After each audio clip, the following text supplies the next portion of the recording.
Hello student, आज हम लोग स्टार्ट करेंगे चैप्टर 8 इशू ऑफ शेयर्स। अब इशू ऑफ शेयर्स ये चैप्टर 12th स्टैंडर्ड में इंक्लूड किया गया है। पुराने सिलेबस में ये चैप्टर नहीं था। तो शेयर्स का मतलब क्या होता है? अभी आप लोग ऑलरेडी आप लोगों को पता होगा, सोशल मीडिया का जमाना है, मोबाइल पे सब शेयर मार्केट में करोड़ों रुपए कमा रहे हैं। तो यहां पे आपको बेसिक्स मिलेगा। इशू ऑफ शेयर्स में आपको बेसिक्स। तो शेयर्स का मतलब क्या होता है? शेयर्स का मतलब होता है हिस्सा। किस चीज में हिस्सा? कंपनी के कैपिटल में हिस्सा। जैसे कोई भी कंपनी का कैपिटल होता है, कैपिटल मतलब उस बिजनेस में कितना पैसा कंपनी लगा रही है, उस बिजनेस में कितना पैसा कंपनी इन्वेस्ट कर रही है। तो कंपनी के पास कभी कभी क्या होता है कि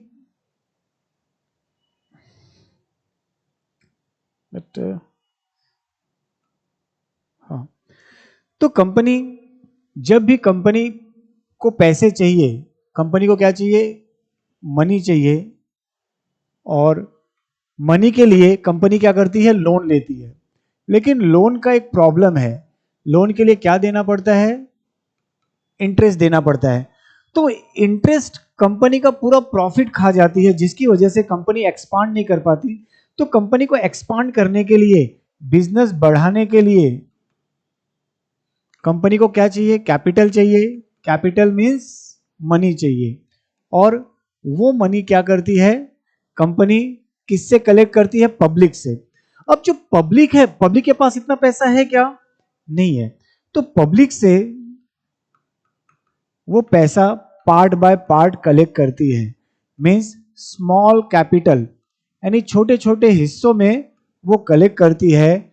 100 रुपया, 50 रुपया, 200 रुपया, 500, जिसका जो कैपेसिटी है, उस कैपेसिटी के अनुसार वो कंपनी के शेयर्स खरीद सकता है और उस कंपनी का पार्टनर बन सकता है। अब शेयर खरीदने से बेनिफिट क्या होंगे?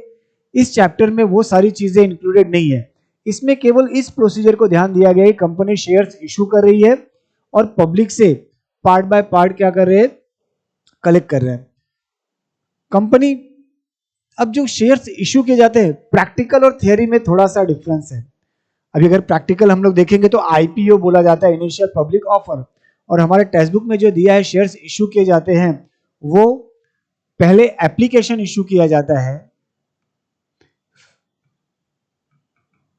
एप्लीकेशन, उसके बाद अलॉटमेंट, फिर फर्स्ट कॉल और लास्ट में फाइनल कॉल। तो कंपनी जो है हिस्सों में पैसा कलेक्ट करती है, शेयर्स का पैसा वो एक साथ कलेक्ट नहीं करती है। फॉर एग्जाम्पल, अगर 100 रुपीज का शेयर है तो वो एप्लीकेशन पे 20 कलेक्ट करेगी, अलॉटमेंट पे 30, फर्स्ट कॉल पे 30 और बचा हुआ 20 फाइनल कॉल पे। इस तरीके से वो क्या करती है? पैसे कलेक्ट करती है। और इसके लिए ये जो चैप्टर है पूरा जर्नल एंट्री पे बेस है। और इसकी जर्नल एंट्री तुम्हारे 11th के जर्नल एंट्री से भी आसान है। मतलब इसमें तुमको बहुत ज्यादा नॉलेज की जरूरत नहीं है, बेसिक नॉलेज की जरूरत है। 2-3 एंट्री सीख ली तुमने तो इजीली तुम पास कर सकते हो। अब हम इसके पूरी थियरी लर्न नहीं करेंगे, पूरा थियरी नहीं सीखेंगे।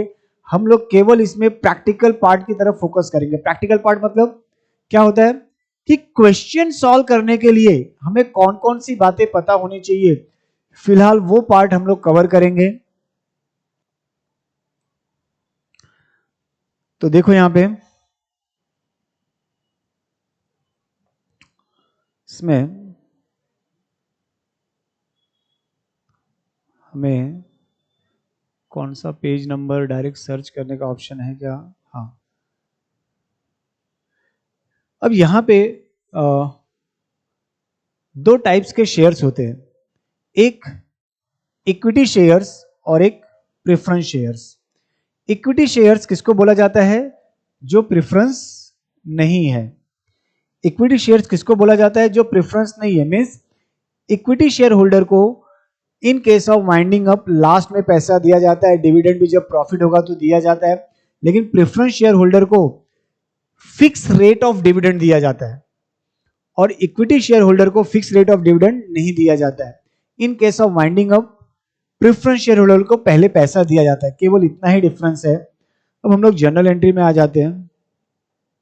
तो इसकी जर्नल एंट्री कौन से पेज पे है, आगे और आगे, चलो 99%, इसको थोड़ा हम लोग कम कर लेते हैं 75। हाँ यहाँ पे तो देखो, सबसे पहले जो प्रोसीजर होता है वो प्रोसीजर क्या है हमारा, अलॉटमेंट मनी रिसीव्ड। अलॉटमेंट के पहले हमें क्या रिसीव करना पड़ेगा, एप्लीकेशन मनी। यानी जब भी कंपनी शेयर इश्यू करेगी पब्लिक को, तो पब्लिक को पहले वो एप्लीकेशन देगी, पब्लिक एप्लीकेशन के लिए अप्लाई करेंगे और पैसे देंगे। तो पहला एंट्री जो हमारा आ जाएगा, एप्लीकेशन मनी रिसीव्ड। यहां पे तो पहले एप्लीकेशन मनी रिसीव्ड का एंट्री आएगा, और एप्लीकेशन मनी रिसीव्ड का एंट्री क्या आएगा, bank account debit to equity share application account. और उस एप्लीकेशन मनी को हम लोग ट्रांसफर करेंगे, कहां पे ट्रांसफर करेंगे, शेयर कैपिटल में। तो नेक्स्ट एंट्री आएगा ट्रांसफर का, नेक्स्ट एंट्री ट्रांसफर का equity share application account to equity share capital account, equity share application account to equity share capital account. तो यहां पे देखो दो एंट्री, पहला entry bank account to share application account, ये एप्लीकेशन मनी रिसीव्ड का entry है। इसके बाद इस शेयर एप्लीकेशन को हमें कहां पे ट्रांसफर करना है, कैपिटल में। तो नेक्स्ट एंट्री आ गई share application to share capital. ये दो एंट्री क्लियर हो गए। दो एंट्री एप्लीकेशन मनी रिसीव्ड और एप्लीकेशन मनी ट्रांसफर। ये रिसीव्ड का एंट्री रिसिप्ट, और ये हमारा ट्रांसफर का एंट्री। इसके बाद थर्ड और फोर्थ, थर्ड फोर्थ हम लोग देखेंगे। अब अलॉटमेंट मनी ड्यू, यानी नेक्स्ट एंट्री रहेगा, next entry allotment money due, यानी जो अलॉटमेंट है ये ड्यू का एंट्री, और फिर रिसीव्ड का, अलॉटमेंट मनी ड्यू और रिसीव्ड। ड्यू के लिए मतलब इतना पैसा आना चाहिए, तो क्या एंट्री होती है इसकी, इसकी एंट्री होती है equity share allotment account to equity share capital. और रिसीव्ड, जहां पे भी रिसीव्ड वर्ड रहेगा, जहां पे भी रिसीव्ड वर्ड रहेगा वहां पे बैंक अकाउंट डेबिट आएगा। तो इसकी जनरल एंट्री आ जाएगी bank account debit to equity share allotment account. ठीक है, इक्विटी शेयर अलॉटमेंट अकाउंट। अब यहां पे देखो third entry share allotment due, due का एंट्री। ड्यू का एंट्री क्या है, जो भी ड्यू रहेगा उसको क्या करना है, डेबिट। जो भी ड्यू रहेगा उसको क्या करना है, डेबिट। तो share allotment account debit to share capital. Share allotment due है इसलिए डेबिट, और शेयर कैपिटल। फिर allotment money received, allotment money received. अब अलॉटमेंट मनी रिसीव्ड क्या होता है कि अलॉटमेंट का पैसा मिला। जब भी रिसीव्ड वर्ड रहेगा तो वो अकाउंट क्या होगा, डेबिट। तो यहां पे bank account to share allotment, received है इसलिए बैंक अकाउंट डेबिट। अब इसके बाद हम लोग पेज, ठीक है, इसके बाद हम लोग नेक्स्ट फर्स्ट कॉल। अब फर्स्ट कॉल मनी ड्यू और received, first call money due और रिसीव्ड। तो हमने क्या सीखा था, जैसे अलॉटमेंट ड्यू रहता तो डेबिट करते थे, यहां पे भी फर्स्ट कॉल मनी ड्यू की एंट्री, first call equity share first call account to equity share capital. General entry में इक्विटी वर्ड नहीं है, नॉर्मली इक्विटी के ही क्वेश्चंस रहते हैं। फिर रिसीव्ड में bank account debit to equity share first call.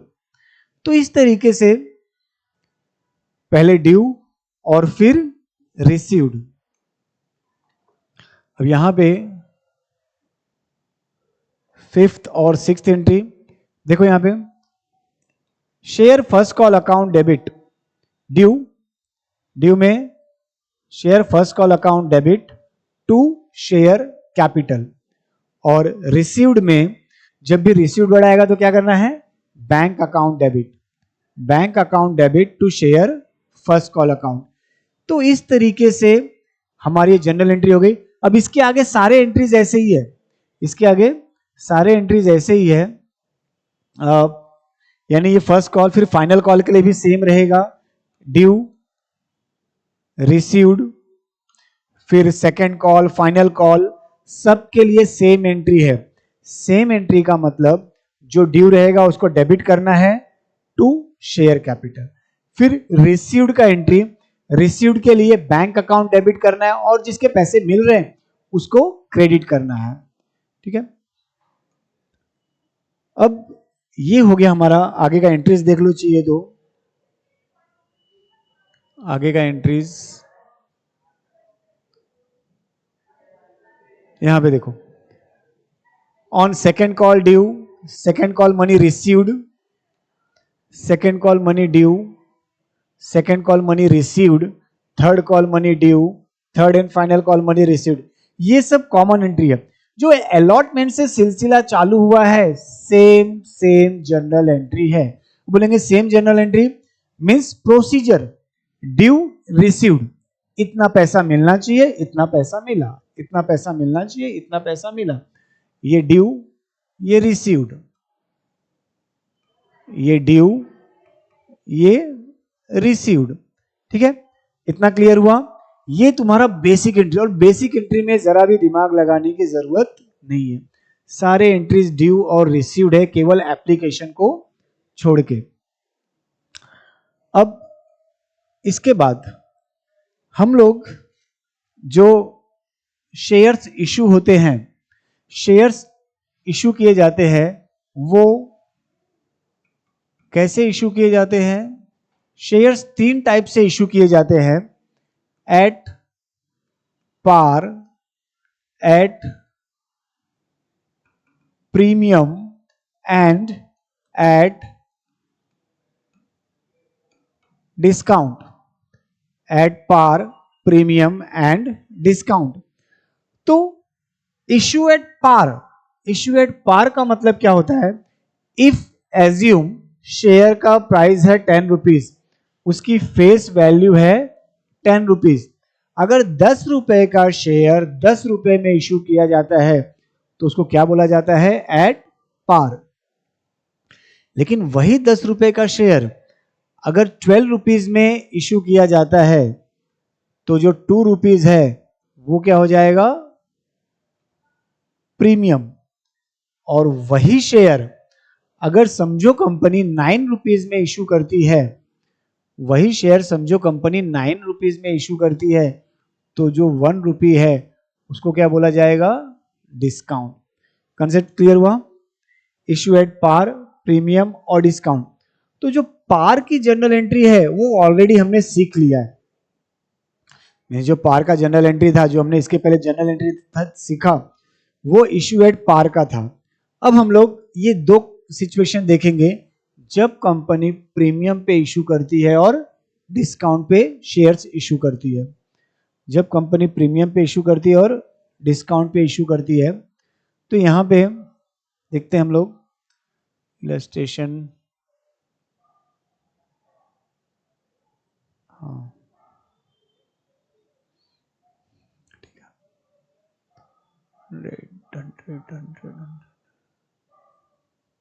हाँ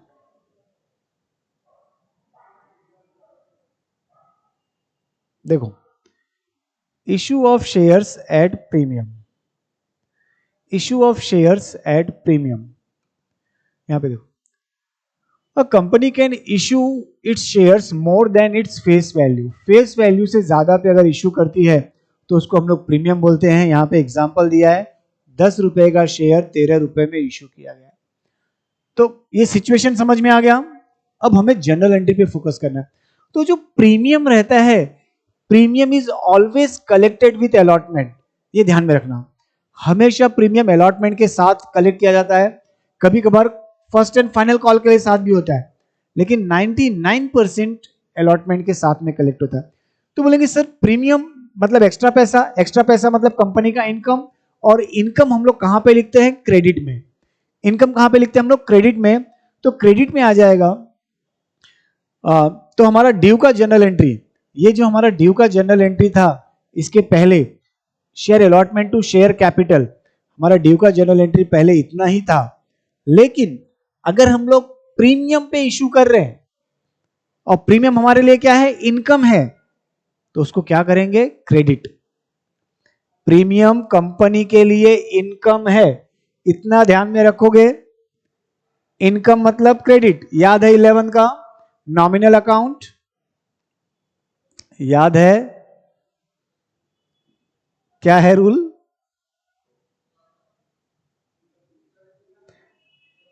नॉमिनल अकाउंट का क्या रूल है? Debit all expenses and losses, credit all income and gain. Correct. तो income and gain, premium extra पैसा, एक्स्ट्रा पैसा मतलब इनकम, इनकम मतलब क्रेडिट। इसलिए शेयर प्रीमियम और सिक्योरिटी प्रीमियम ये कहां पे आएगा? क्रेडिट में आएगा। ये ऑलरेडी हमारा ड्यू का एंट्री ऑलरेडी था पहले सेक्शन में, बेसिक सेक्शन में, और यहां पे share premium security premium credit में आ गया। क्यों क्रेडिट में आ गया? प्रीमियम मतलब एक्स्ट्रा पैसा हम लोग कलेक्ट कर रहे हैं। क्लियर? अब डिस्काउंट इसका उल्टा हो जाएगा। डिस्काउंट उल्टा होगा मतलब जो यहां पे प्रीमियम क्रेडिट में है, तो डिस्काउंट कहां पे आ जाएगा? डेबिट में। डिस्काउंट कहां पे आ जाएगा? डेबिट में। तो यहां पे एंट्री आ जाएगी share allotment to share capital to security premium, और डिस्काउंट में एंट्री आ जाएगी share allotment discount on issue to share capital. देखो यहां पे डिस्काउंट की एंट्री देख लेते हैं हम लोग। सॉल्व सॉल्व सॉल्व सॉल्व, हाँ यहां पे देखो, ये रहा, ठीक है। पेन ले लेते हैं। When a company issue shares price less than the face value, face value से अगर कम प्राइस पे इशू कर रही है कंपनी, तो उसको बोलेंगे हम लोग इशू एट डिस्काउंट। डिस्काउंट पे इशू किया, अब उसकी एंट्री शेयर अलॉटमेंट अकाउंट, ये हमारा बेसिक में था, शेयर कैपिटल हमारा बेसिक में था। डिस्काउंट पे इशू कर रहे हैं मतलब सामने वाले को फायदा दे रहे हैं, अपना नुकसान करवा रहे हैं, मीन्स लॉस हो रहा है, एक्सपेंसेस हो रहा है, हमको कम पैसे मिले इसलिए उसको क्या करेंगे? डेबिट। तो यहां पे discount on issue of shares debit हो गया। ठीक है, ये कंसेप्ट क्लियर हुआ।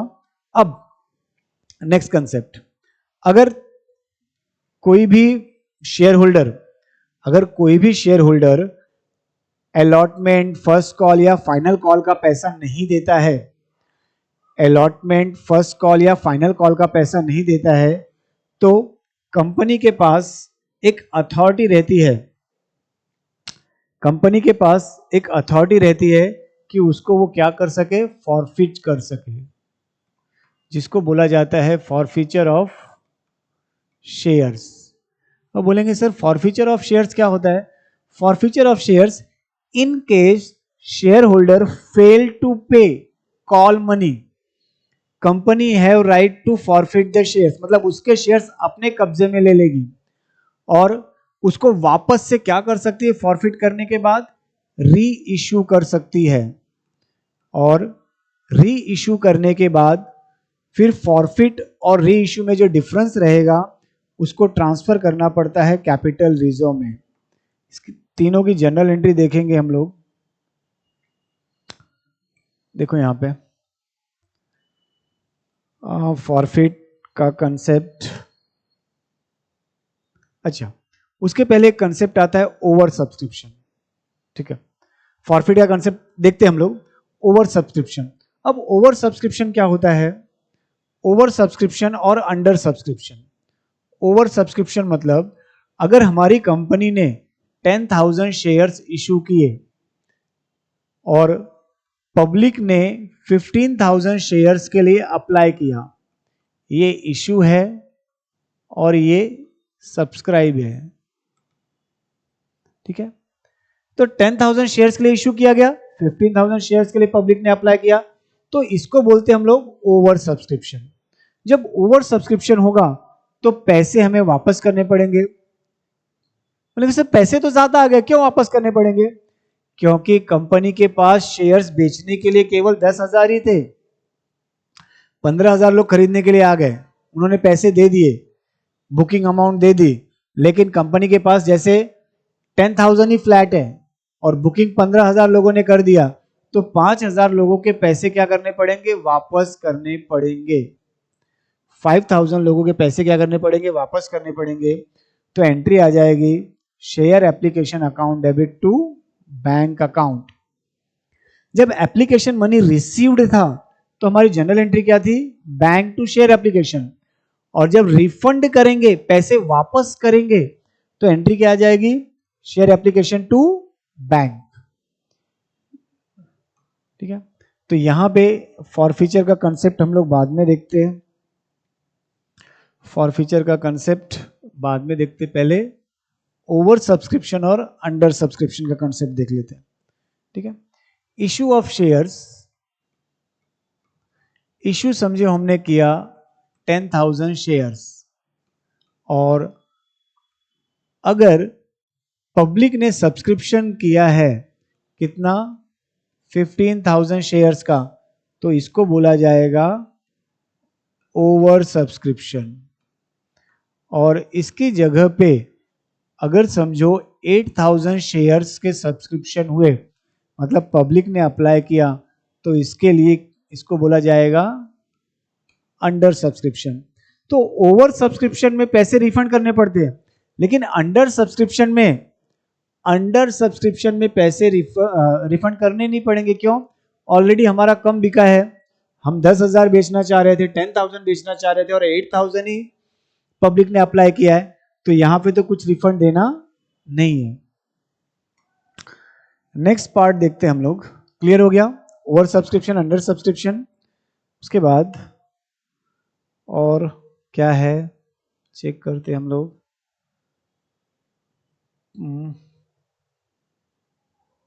हाँ, ओवर सब्सक्रिप्शन हो गया। प्रो रेटा अलॉटमेंट, ठीक है, ये इंपॉर्टेंट कंसेप्ट है, ठीक है। प्रो रेटा अलॉटमेंट, वापस से इधर ही आ गए।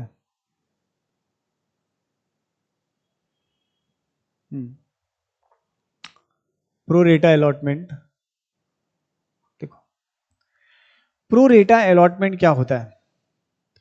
प्रो रेटा अलॉटमेंट मतलब अगर तुम्हारा पैसा एप्लीकेशन में मिला है और तुमसे बाद में तुमने एक्स्ट्रा शेयर परचेस करना चाहते हो और कंपनी के पास उतना अलॉटमेंट नहीं है, तो तुम्हारा एप्लीकेशन का पैसा वो क्या करेंगे? अलॉटमेंट में एडजस्ट कर देंगे।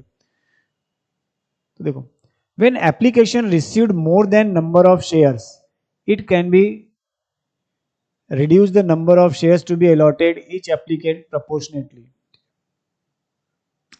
तो डायरेक्टली प्रो रेटा का मतलब देखो, यहां पे अगर एक्स्ट्रा शेयर्स के एप्लीकेशन आ गए तो कंपनी क्या करती है? It can reject certain application and refund the application money जो हमने पहले दिया है, या allow full shares to some applicant, make pro rata allotment to others. Pro rata allotment का मतलब, in case of pro rata allotment company will adjust excess application money received against allotment money demanded from share holder. अब इसको simple example से समझते हैं। मैंने company के 100 shares के लिए अप्लाई किया, लेकिन कंपनी ने क्या किया कि मुझे 80 शेयर्स दिए। कंपनी ने मुझे कितने शेयर्स दिए? 80 शेयर्स दिए। अब कंपनी के पास मेरे 20 शेयर्स का पैसा बाकी है, ठीक है। कंपनी ने मुझे अलॉट कितने किए? 80 शेयर्स। मैंने एप्लीकेशन कितना दिया था? 100 का। मैं 100 शेयर्स परचेस करना चाहता था, 100 शेयर्स का एप्लीकेशन दिया, कंपनी ने मुझे अलॉट किया 80 शेयर्स, ठीक है।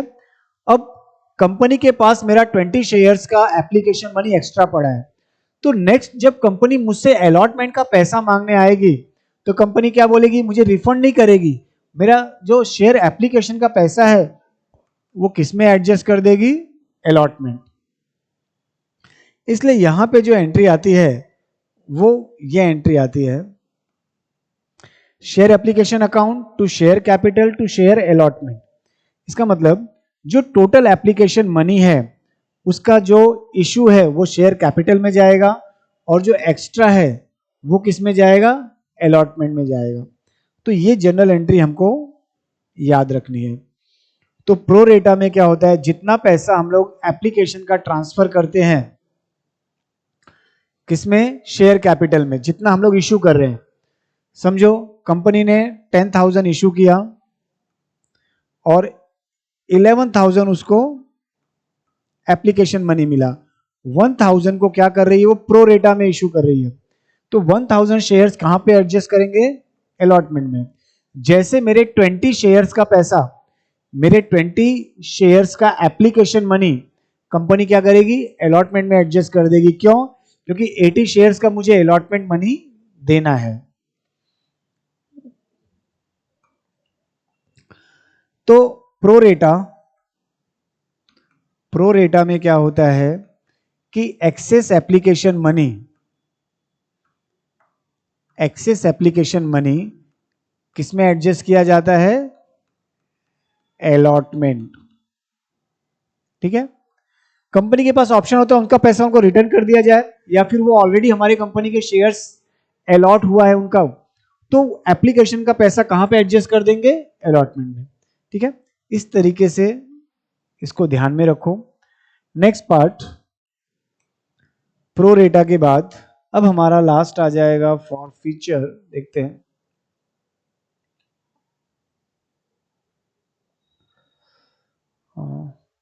अंडर सब्सक्रिप्शन ऑलरेडी हो गया, calls in arrear, calls in advance वो हमें यूज नहीं है, अदर देन कैश, ठीक है। Allotment forfeiture of shares, ठीक है। तो ये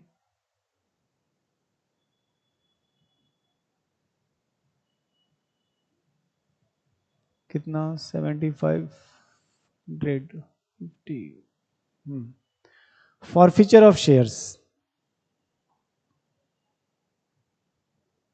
अब यहां पे देखो, फॉरफीचर ऑफ शेयर्स, अगर shareholder if the shareholder fails to pay allotment और कॉल मनी, कंपनी क्या करती है? उनके पास रिमाइंडर भेजती है, और अगर फिर भी वो नहीं पे करते हैं तो कंपनी उनके शेयर्स क्या करती है? फॉरफिट कर लेती है। फॉरफिट कर लेती है मतलब अपने कब्जे में ले लेती है, अपने पास ले लेती है। अब वो ओनर नहीं रह जाते, वो शेयर्स किसके हो जाते हैं? कंपनी के। तो उसके लिए कंपनी शेयर्स जनरल एंट्री है, share capital account, share forfeiture, calls in arrear. तो कॉल्स इन एरियर के लिए कॉल अनपेड का एंट्री पास करने का। कॉल अनपेड मींस जिसका पैसा नहीं मिला है। समझो फर्स्ट कॉल का पैसा नहीं मिला है तो वो एंट्री आएगी, फाइनल कॉल का पैसा नहीं मिला है तो वो एंट्री आएगी। तो इसकी जनरल एंट्री हम लोग थोड़ा यहाँ पे देख लेते हैं, इसमें और एक ले लेते हैं हम लोग। तो शेयर फॉरफीचर की एंट्री हम लोग पास करेंगे, शेयर कैपिटल अकाउंट टू जिस कॉल का पैसा नहीं मिला है वो लिखना है। First call account to final call account to share forfeiture account. Example, समझो कंपनी का शेयर प्राइस 100 है और उसने फर्स्ट कॉल फाइनल कॉल पे 20 और 30 रुपीज नहीं पे किया है, तो 50 रुपीज शेयर फॉरफीचर में जाएगा। ये क्या है? अनपेड अमाउंट है। इसी को बोला जाता है कॉल्स इन एरियर।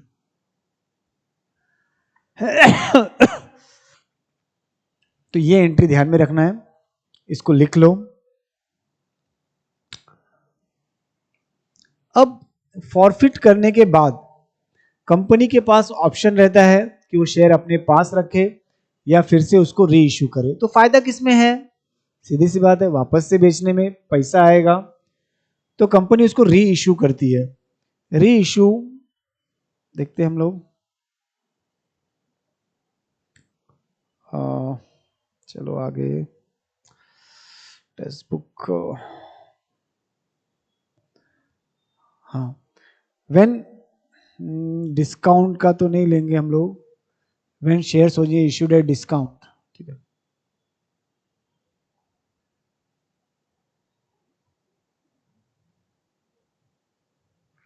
कहाँ गया? Re issue of forfeited shares.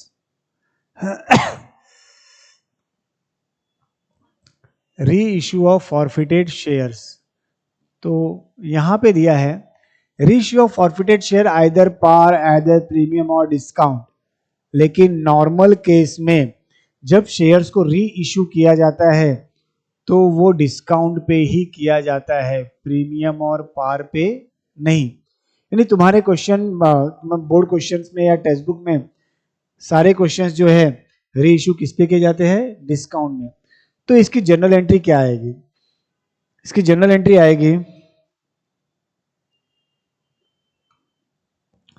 इसकी जनरल एंट्री आएगी री इश्यू की।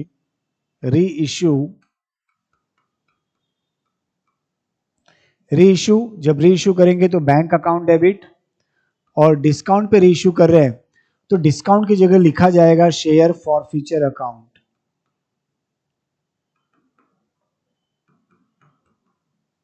Bank account share forfeiture account to share capital account. अब ये जो 100 रुपए का शेयर था हमने 80 रुपीज में इश्यू किया, हमने 80 रुपए में फिर से बेचा पब्लिक को, तो हमको कितने मिलेंगे? 80 रुपीज। सामने वाले को डिस्काउंट कितना गया? 20, और हमारा शेयर कैपिटल हो गया 100 रुपीज। ठीक है, 100 रुपए की चीज 80 में दी, 20 रुपीज डिस्काउंट, तो डिस्काउंट को ही हम लोग बोलेंगे शेयर फॉर फ्यूचर। ठीक है, इसके बाद लास्ट एंट्री आती है इस शेयर फॉर फ्यूचर के बैलेंस को एडजस्ट करना। बोलेंगे सर कहां पे एडजस्ट करेंगे? तो शेयर फॉर फ्यूचर हमारा फायदा है कि लॉस है, प्रॉफिट है कि लॉस है? बोलेंगे सर प्रॉफिट है, क्योंकि यहाँ पे 50 रुपए का हमको फायदा हुआ ना। 100 रुपया आना चाहिए था, 50 रुपया नहीं आया, सामने वाले ने 50 दिया, वो हमको जमा हो गया हमारे पास। फिर हमने जब री इश्यू किया तो 20 रुपीज हमको यहाँ पे लॉस हो रहा है, डिस्काउंट हो रहा है, तो इसको एडजस्ट करेंगे। 50 में से 20 को माइनस करेंगे और 30 रुपीज ये हम लोग एडजस्ट करेंगे, ट्रांसफर करेंगे कैपिटल रिजर्व में। तो एंट्री आ जाएगी share forfeiture account, forfeiture account to capital reserve account. Share forfeiture to capital reserve account. तो ये हमारा लास्ट एंट्री था, और किसी भी क्वेश्चन में नहीं लास्ट टॉपिक में हम लोग ये कवर करेंगे। तो ये 3 एंट्री साथ में देखना है। शेयर फॉरफिट किया हमने, फॉरफिट का मतलब जब सामने वाला फर्स्ट कॉल या फाइनल कॉल का पेमेंट नहीं कर रहा है तो फॉरफिट कर रहे हैं। फॉरफिट करने के बाद ये है री इशू। री इशू मतलब फिर से शेयर को री इशू किया गया, और दोनों के फॉरफीचर का जो डिफरेंस है उसको कहां पे ट्रांसफर किया गया? कैपिटल रिजर्व में। तो यहां पे रहेगा कंसेप्ट, देख लेते हैं हम लोग। यार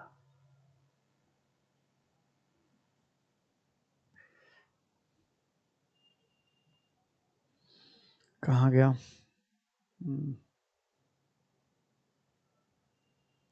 रीइश्यूड, रीइश्यूड की तो एंट्री आ गई है।